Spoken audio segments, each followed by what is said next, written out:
Guys প্রথমে আমরা এই ভিডিওটি দেখবো, তারপর এই ভিডিওতে পাবলিকের কোনো ফানি কমেন্টগুলো পড়বো। 21 মাস যাবত আমি এই প্রাইভেটে আসা যাওয়া করছি।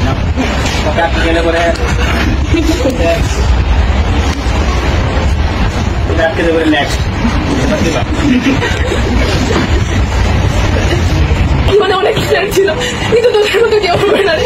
প্রতিটা মুহূর্তে আমি দীর্ঘ 12 বছর পড়াশোনা জীবনে অনেক স্যারের সাথে পরিচয় হয়েছে, অনেক বন্ধু বান্ধবের সাথে পরিচয় হয়েছে, কিন্তু স্বামী স্যারের মতো কেউ হয়ে উঠতে পারি আজ পর্যন্ত। আর তোদের মতো ফ্রেন্ড আজ পর্যন্ত হয়ে উঠতে পারে। আমি ক্লাসের মধ্যে অনেক কথা কাউন্টার দিতাম যাতে অনেকে বিরক্ত হতো। সবাই আমাকে ক্ষমা করে দিও। আমার স্যার, আমি সবসময় আপনার থেকে সকল ধরনের সাপোর্ট পাই আসছি। যাক শুরু করো যাক। Okay, let's go. Coaching no, স্যারের সাথে প্রেম ইয়েস। স্যার শিখিয়েছেন কিভাবে স্বপ্নকে বড় করতে হয়। কথা কি ক্লিয়ার না ভেজাল আছে? আহা, পানি ধরে রাখা মুশকিল। নিঃসন্দেহে তুই ঠিক কথা বলেছিস।